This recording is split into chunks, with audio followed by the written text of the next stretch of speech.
오늘 말씀은 당신의 삶 속에서 기적이 일어날 것을 믿습니까? 라는 제목입니다. 우리가 성경을 보면 성경에는요 수많은 기적을 일으킨 사건들로 가득 채워져 있습니다. 그 기적을 일으키시는 분은 하나님이시죠. 이 기적은요 성경에만 있는 것이 아니라 지금도 믿음으로 살아가는 성도들의 삶 속에서 일어나고 있는 일입니다. 더 이상 기적은 어떤 특별한 일이 아니라 살아계신 하나님을 믿는 성도들이라면 그 삶 속에서 일어나는 일상이라고 우리가 말할 수 있습니다. 우리가 오늘 읽은 이 본문을 보면 하나님께서 이스라엘 백성들을 위하여 기적을 일으키시죠. 애굽 군대가 뒤에서 막 출격을 해오고 있고 이제 애굽에서 탈출을 해서 가는데 이 홍해바다가 이스라엘 백성들 앞에 가로가 막혀 있는 거예요. 이런 사람의 힘으로 사람의 능력으로 그 홍해를 건널 수가 없습니다.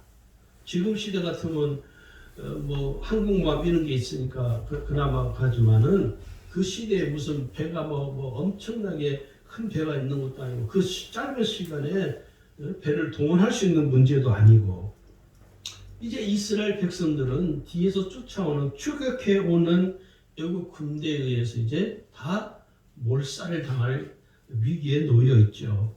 그런데 하나님께서 모세를 통해서 홍해를 가르십니다. 기적을 하나님이 일으키시는 것이죠. 이게 하나님의 역사라는 것입니다. 성경에서 일어났던 이 기적들이 오늘 지금 살아계신 하나님 믿는 사람들 속에서 그 사람들의 삶 속에서는요 홍해가 갈라지는 것이 하나님의 기적이듯이 하나님께서 그 믿음의 사람들의 삶 속에서 기적을 일으켜 주십니다. 그래서 오늘 우리도 그 기적의 주인공이 될 수 있다 하는 것이죠. 그런데 기적을 일으키시는 그 하나님이 계심에도 불구하고 기적의 주인공이 될 수 있음에도 불구하고 왜 기적이 내 삶 속에서는 도무지 일어나지 않는가 하는 문제를 우리가 한번 생각을 해야 됩니다. 첫 번째 그 이유가 뭐냐면 기적을 일으키시는 하나님을 믿지 않기 때문입니다. 기적이 일어날 것을 하나님이 내게 기적을 일으켜 주실 것을 내가 하나님을 믿지 못하는 것이죠. 믿음이 있는 것 같지만 실상은 믿음이 없는 것이죠. 하나님은 내게 기적을 일으켜 주실 것이다 라는 이 믿음이 분명하게 세워지지 아니한 것이죠. 그러니 하나님께서 기적을 일으키고 싶어도 그 하나님을 믿지 않기 때문에 그 사람 속에서는 기적이 일어날 수가 없는 문제입니다. 두 번째 이유는요, 기적이 일어날 것을 믿지 않습니다. 우리가 인생을 살다 보면요, 예측하지 못하는 일들이 훨씬 더 많습니다. 오늘 저와 여러분의 삶을 혹시 여러분 중에 목사님 걱정 마세요. 저는 제 삶을 다 예측할 수 있습니다. 하는 분 혹시 계십니까? 없습니다. 오늘 일도 모르는데 내일 하루 앞에 내일 일어날 일도 내가 예측할 수 없죠. 그래서 사람들이 누굴 찾아가나요? 무속인을 찾아가는 거죠. 타로점이라고 그러나요? 타로점 같은 그런 이상한 해괴망측한 것을 보는 거예요. 왜요? 예측을 하고 싶으니까. 예측이 안 되는 거예요. 그러니까 사람들이 자기의 앞으로의 삶에 예측할 수 없는 그 삶을 혹시라도 예측할 수 있는가 싶어서 그 무속인을 찾아가서 점을 보고 요즘은 또 타로 카페라는 게 또 있다고 해요. 저는 한 번도 가본 적이 없는데 그 젊은이들이요. 그 젊은이들 중에 여러분 참 안타깝게도 교회를 다니는 크리스찬 청년들도 타로점을 상당히 많이 보러 갑니다. 그건 크리스찬이라고 할 수가 없죠. 그 점을 왜 보느냐? 재미로 본다고요? 아니에요. 재미로 보는 것은 하나의 핑계에 불과하고요. 자기의 삶을 예측하고 싶은 거예요. 불안한 것이죠. 내 삶 속에서 무슨 일이 일어나는지를 내가 좀 알면 얼마나 좋겠느냐 싶어서 사람들이 그렇게 찾아가는 거예요.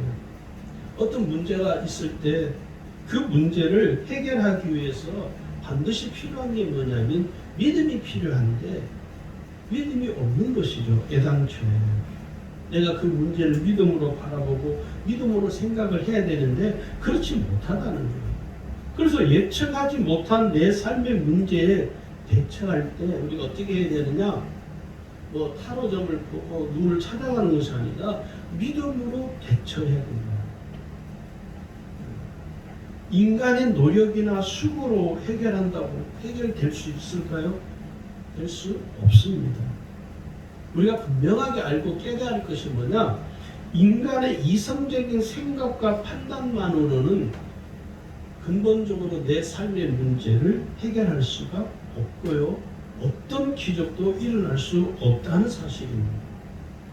이스라엘 백성들은 여러분 대부분은 가나안에 들어갈 것을 믿지 않고 불신했습니다. 그걸 우리는 불신앙이라고 그러죠. 그런데 그 이스라엘 백성들 중에 정탐꾼 12명 중에 유일하게 2사람만 하나님이 우리를 위하여 예비하셨다. 우리는 저 가나안 땅에 들어갈 수 있다고 믿은 2사람이 있습니다. 갈렙과 여호수아죠. 성경을 잘 보시면요. 이 갈렙과 여호수아 이 2사람과 가나안 땅에 들어간 사람은요. 출애굽 2세대들 뿐이었습니다. 20살 이하. 그 출애굽 1세대들은 다 어떻게 됐습니까? 단 한 명도 가나안 땅에 못 들어갔습니다. 유일하게 여호수아와 갈렙만 제외하고. 오늘 우리가 우리의 삶을 바꾸는 게 뭐가 있습니까? 믿음밖에 없습니다.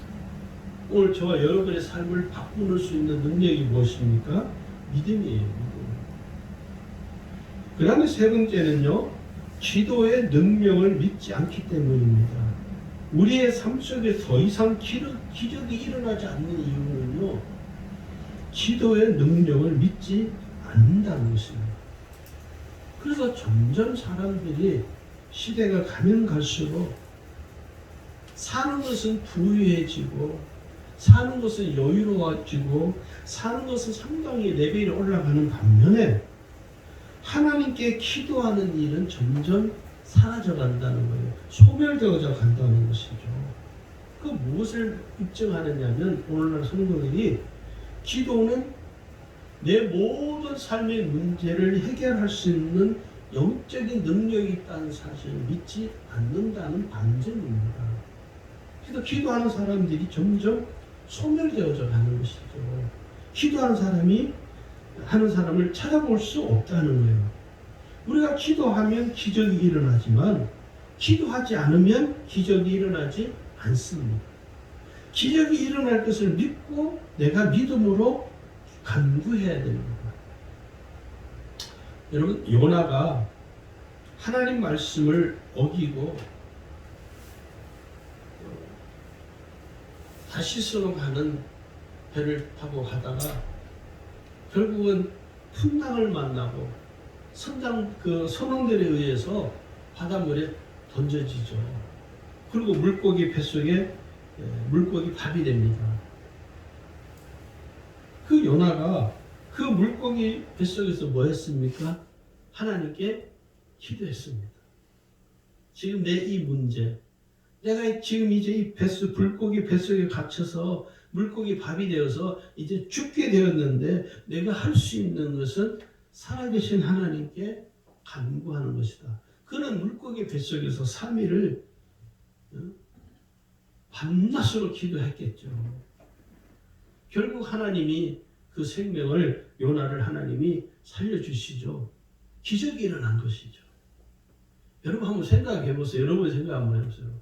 내가 만약에 바닷속에 빠져서 이 집채 많은 고래가 나를 삼켰어요.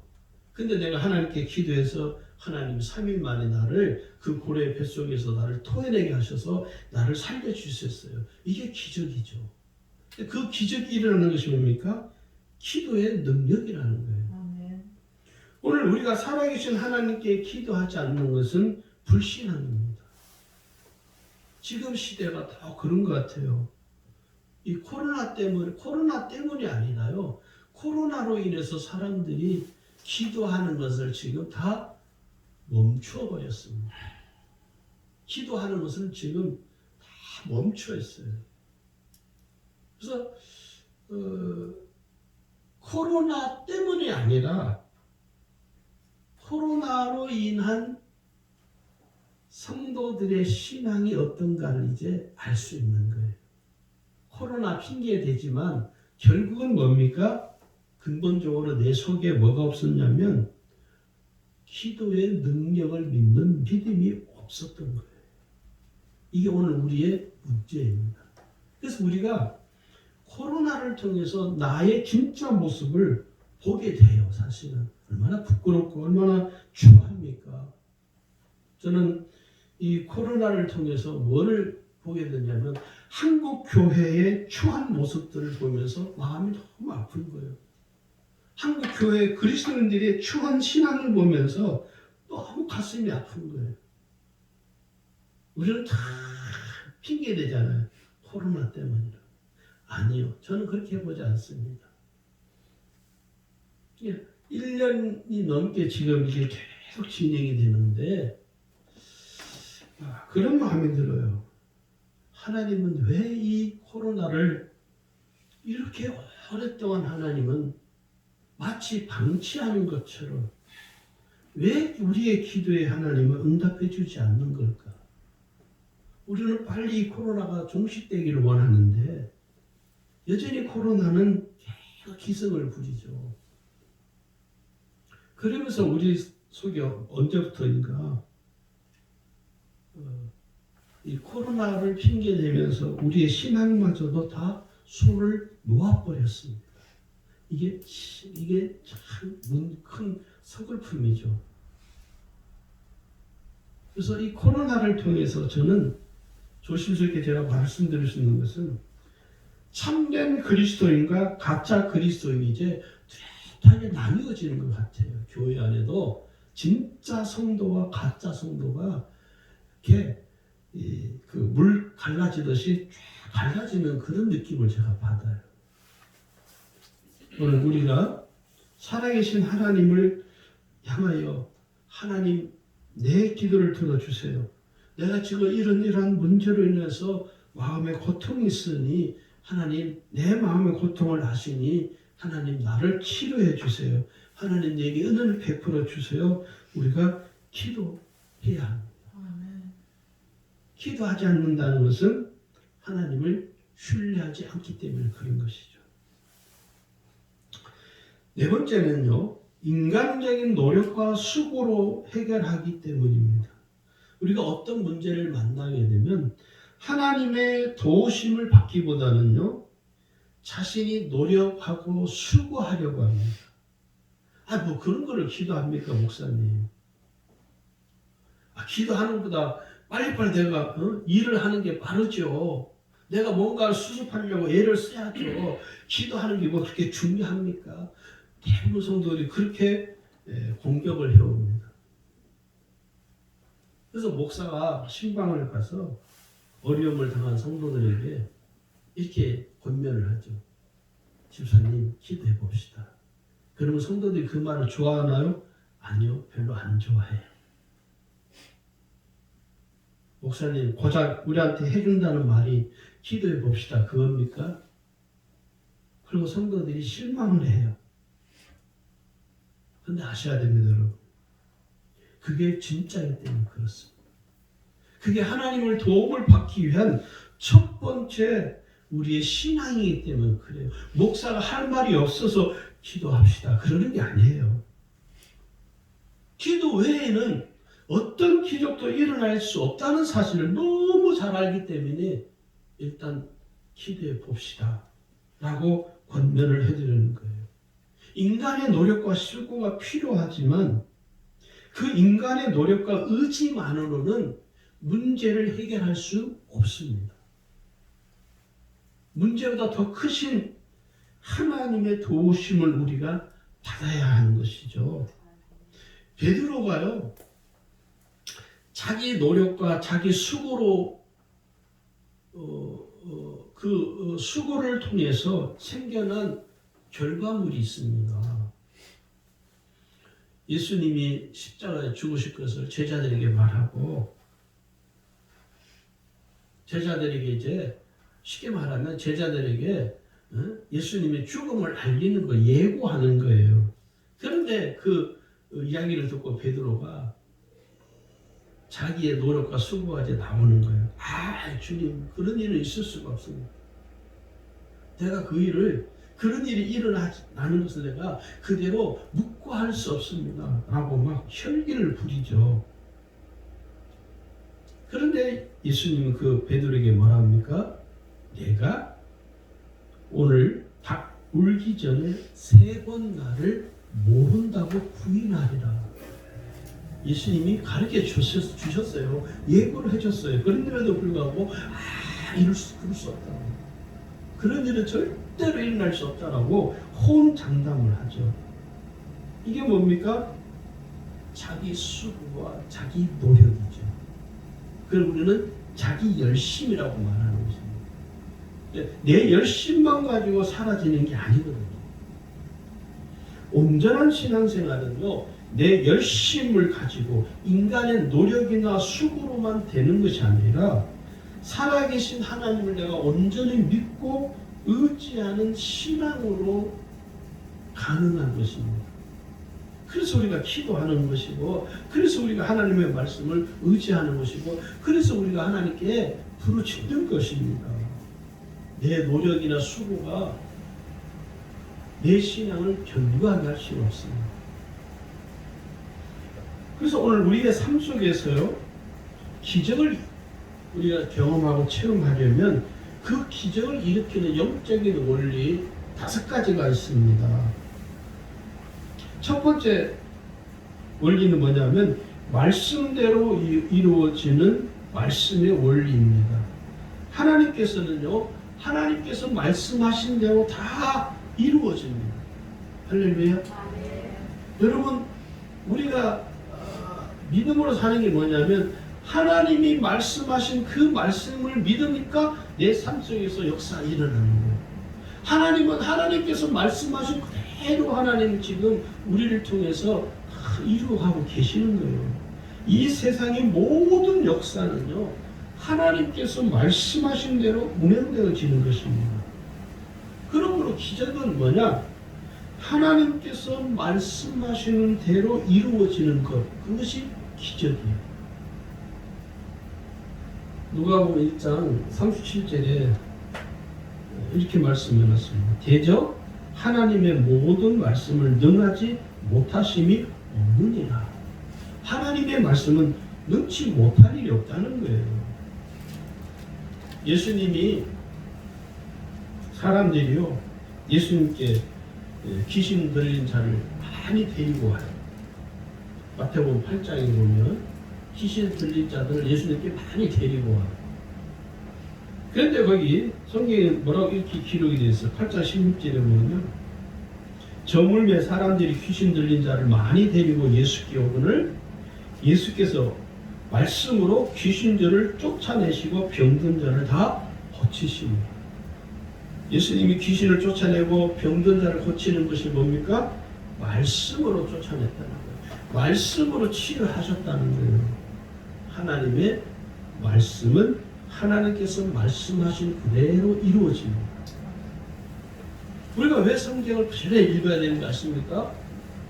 하나님이 말씀하신 대로 이루어질 것을 나는 믿기 때문에 내가 이 성경을 꾸준히 읽어야 돼요. 그래서 여러분, 성경을 꾸준히 읽는 사람에게는요, 나도 모르는 사이에 내 삶 속에 뭐가 일어나느냐, 하나님의 말씀을 내가 읽었는데 그 말씀을 읽은 그대로, 그 말씀 그대로 내 삶 속에서 기적이 일어나요. 그래서 어떠냐고요? 목사님 참 신기해요. 뭐가요? 제가 이 일을 위해서 구체적으로 기도 안 했는데 하나님이 기적을 일으켜 주셨어요. 그 사람은 이 말씀을 믿었다. 그래서 성경을 부지런히 많이 읽는 사람, 하루도 거르지 않고 성경을 읽는 사람이 그렇게 중요한 거예요. 할렐루야. 우리가 이것을 잘 깨달으셔야 됩니다. 두 번째는요, 어떤 원리가 있느냐면 믿음대로 이루어지는 믿음의 원리가 있습니다. 믿음은 기적을 일으킨다는 원리예요. 원리. 하나님께서는요, 믿음을 통해서만 역사합니다. 기적이 일어날 것을 믿는 그 사람에게서만 하나님이 기적을 일으켜 주셔요. 그래, 한번 해봐. 하나님 계시다면 한번 해봐. 그 기적을 믿는 게 아니거든요. 그러니까 그 사람에게서는 기적이 안 일어나는 거예요. 하나님, 내게서, 내 삶 속에서 기적을 일으켜 주십시오. 저는 하나님이 내 삶 속에서 기적을 일으켜 주실 것을 저는 믿습니다. 하나님의 역사를 저는 신뢰합니다. 믿고 기다리는 믿음을 가지고 믿음의 확신을 가지고 하나님이 내 삶 속에서 내 삶의 문제를 해결해 줄 것을 믿고 믿음으로 기다리고 믿음으로 확신하는 그 사람에게는 하나님이요, 기적을 일으켜 주셔요. 할렐루야. 마가복음 9장 23절에 예수님이 이렇게 말씀하잖아요. 할 수 있거니 무슨 말이냐? 믿는 자에게는 능히 하지 못할 일이 없느니라.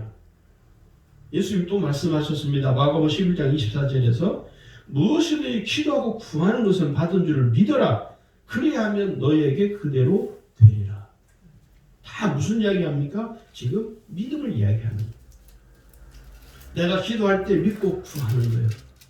내가 기적을 바라볼 때 믿음으로 기적이 일어날 것을 내가 믿음으로 바라보는 거예요. 그러면 하나님이 그 사람을 통해서 믿음을 통해서 그 사람이 가지고 있는 그 믿음의 중심을 보시고 하나님이 그에게 기적을 일으켜 주셔요.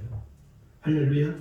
세 번째 원리는 기적이 일어날 것을 내가 상상하는 원리입니다. 상상의 원리예요.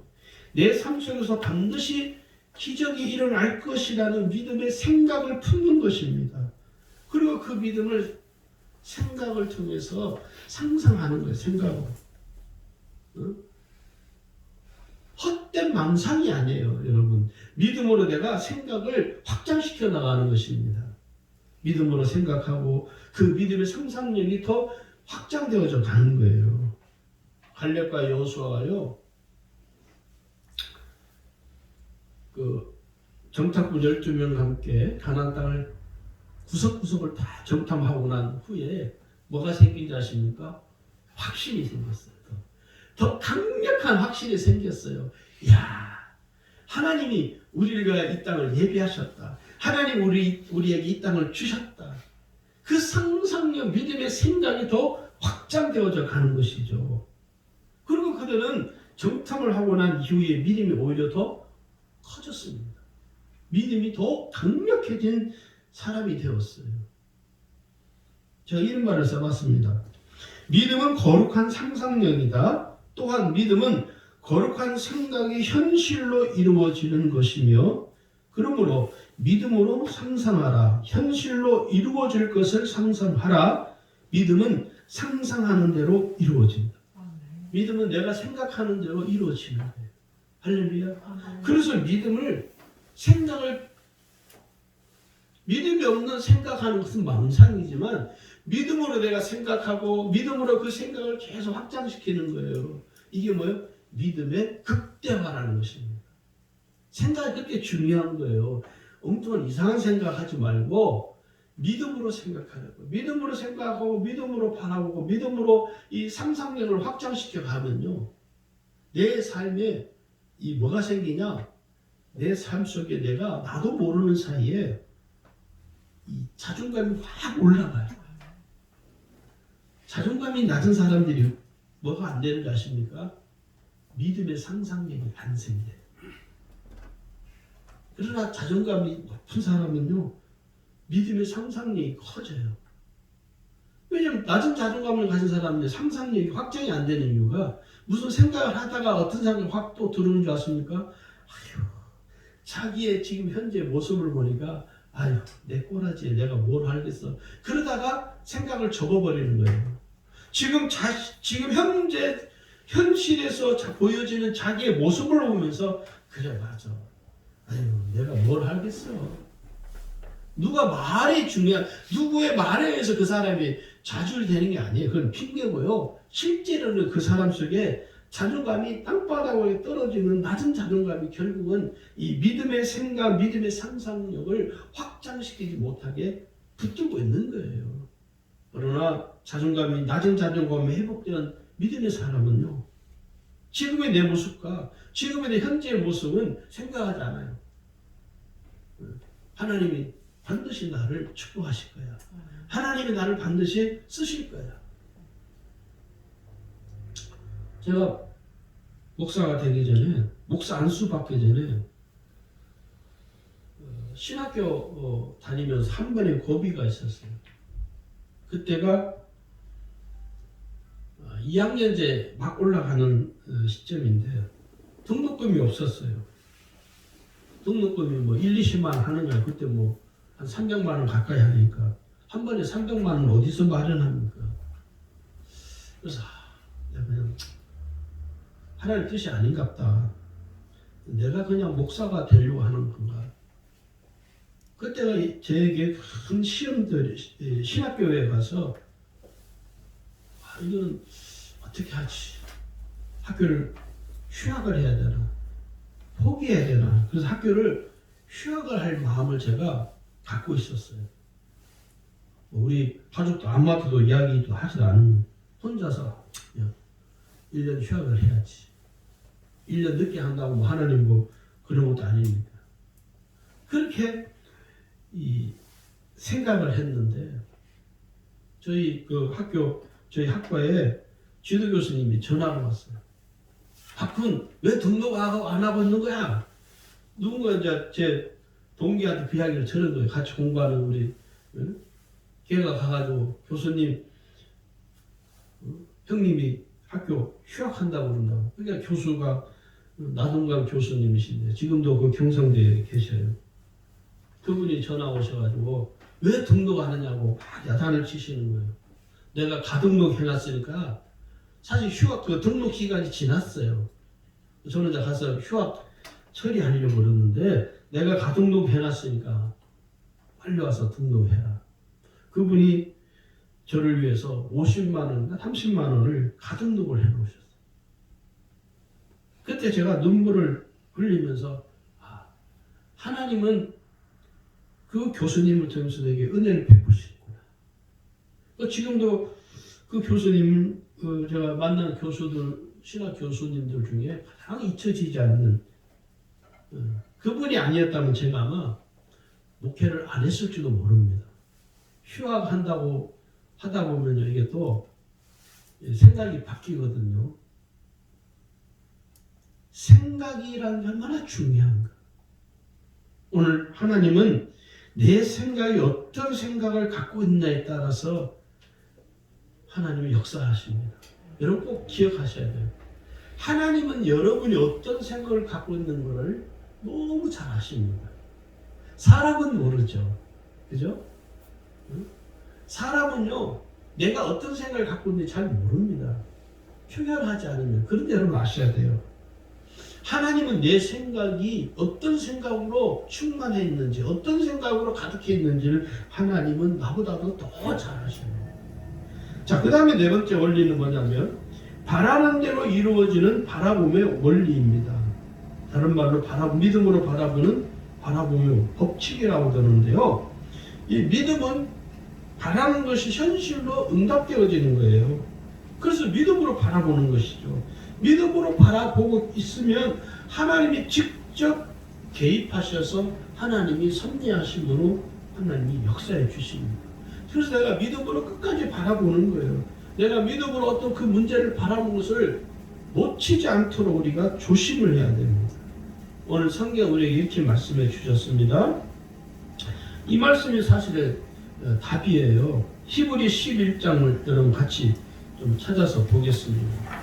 중간 말씀이라서 히브리 11장 1절 2절입니다. 여기 보시면 같이 읽어볼까요? 믿음은 바라는 것들의 실상이요 보이지 않는 것들의 증거니 선진들이 이로써 증거를 얻었느니라. 여기 믿음 뭐라고요? 바라는 것들의 실상이에요. 내가 믿음으로 바라봐야 되는 거예요. 하나님이 이 문제를 해결해 주고서 내가 믿음으로 바라보는 거예요. 이 문제가 반드시 믿음을 통해서 해결되어질 것을 내가 믿고 바라보는 거예요. 우리가 누구를 바라봐야 됩니까? 사람을 바라보면 여러분요 답이 없어요.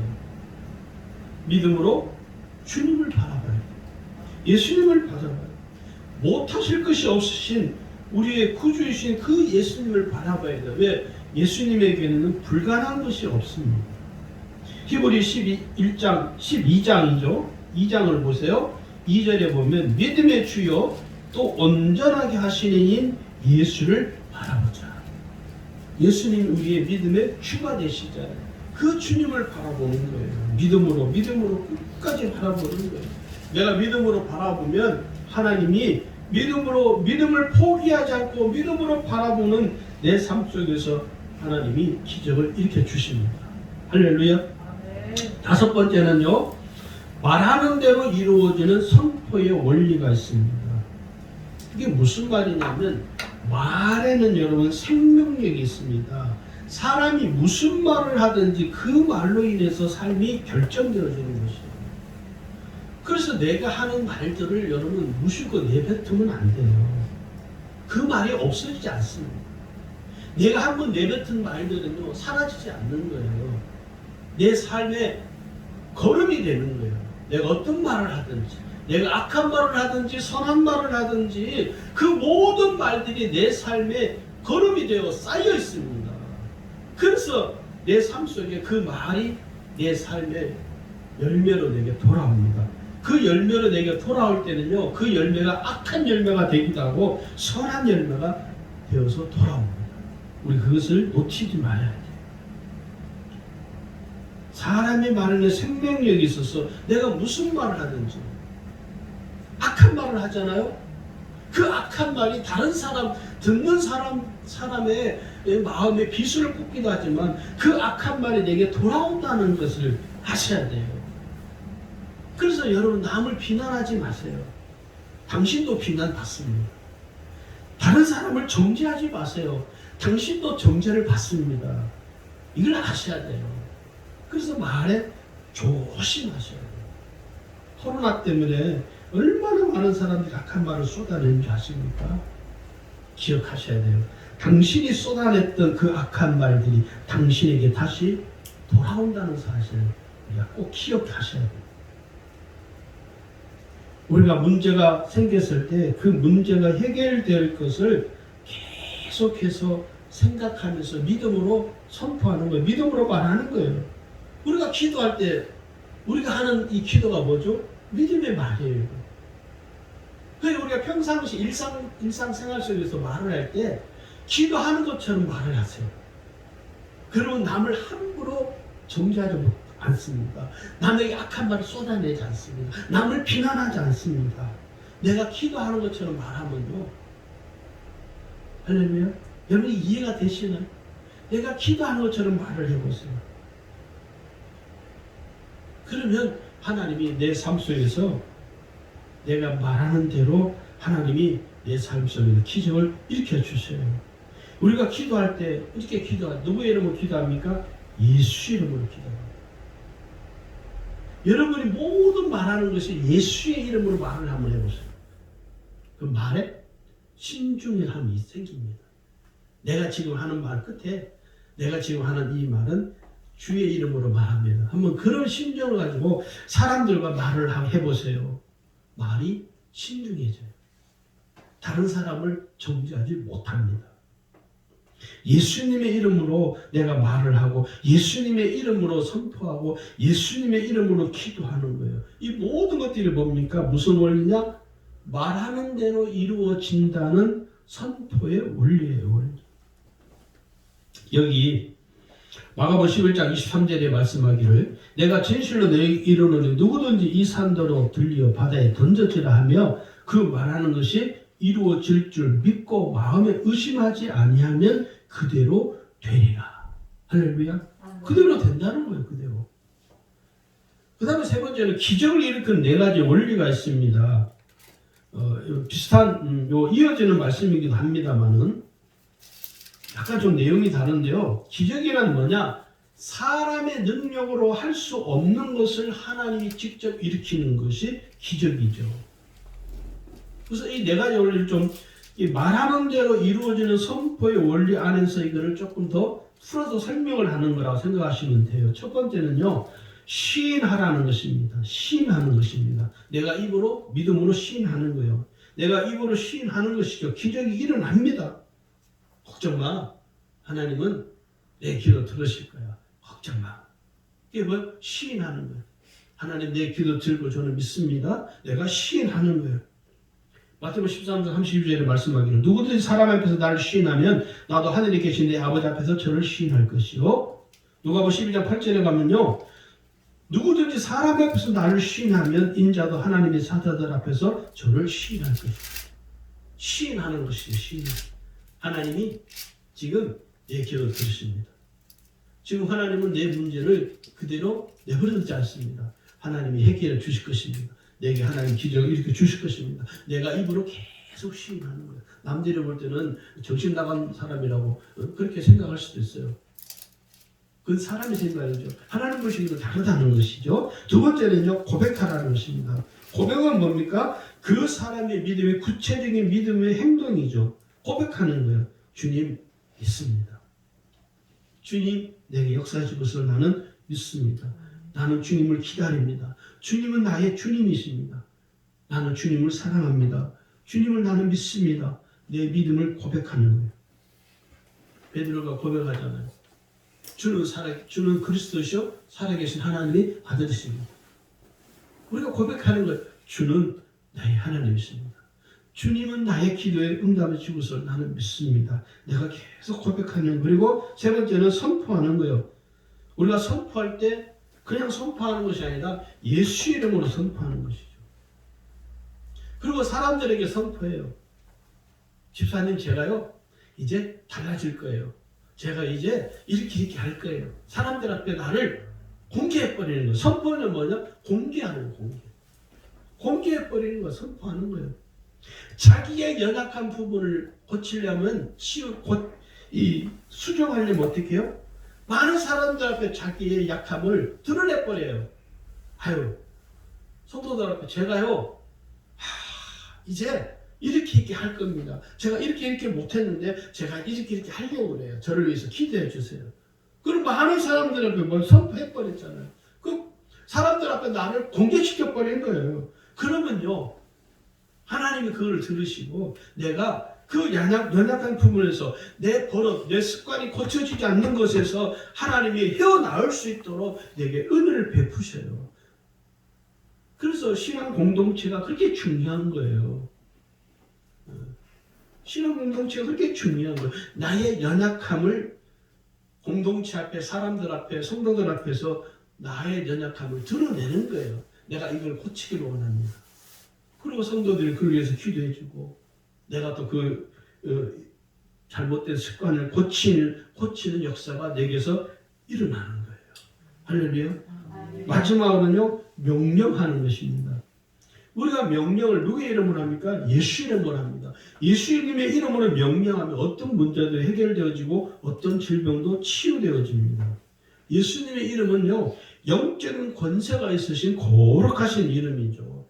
그래서 우리가 기도할 때 내가 예수 이름으로 명하노니 병자는 깨끗하게 치유받을지어다. 예수 이름으로 명하노니 모든 질병은 떠나갈지어다. 예수 이름으로 명하노니 해결될지어다라고 우리가 명령하는 기도를 하는 거예요. 예수 이름으로 명하는. 그래서 여러분 간구하는 기도도 필요하지만 간구하는 기도와 함께 해야 될 기도, 같이 해야 될 기도가 뭐냐면 명령하는 기도를 하는 거예요. 여러분 자기에게 명령하세요. 자기 머리에 손을 얹고 내가 예수 이름으로 명하노니 예? 아무개 저 같은 이제 박영하니까 내가 예수 이름으로 명하니 박영아 너는 이렇게 될지어다. 예수 이름으로 명하노니 너는 이렇게 될지어다라고 내 영혼을 향하여 내가 예수 이름으로 명령해 보세요. 내 영혼이 그 소리를 듣고 그 주의 명령을 듣고 내 영혼이 움직입니다. 내 영혼이 소생하는 거예요. 내 영혼이 살아나는 거예요. 할렐루야. 누구의 이름으로? 예수 이름으로. 예수 이름으로 명령하는 거예요. 선포하는 거예요. 예수 이름으로 내가 부르짖는 거예요. 그러면 내 영혼이 소생하는 역사가 일어나는 거예요. 심령이 너무 힘들어. 마음이 너무 이렇게 다운되어 있어. 그때 어떻게 해요? 가슴에 손을 얹고 머리에 손을 얹고 명령하는 거. 내 영혼아, 내가 예수로 이름으로 명하는 내 영혼아 일어날지어다. 내 영혼아 소생할지어다. 그러면요 놀랍게 하나님이 내 심령을 정말 상상할 수 없도록 회복시켜 주십니다. 이게 뭐예요? 명령입니다. 오늘 저 여러분이 내 삶 속에서 기적이 일어날 것을 분명히 믿으시고 한번 해보셔요. 할렐루야. 여러분의 삶에 기적이 일어날 주의 이름으로 축원합니다.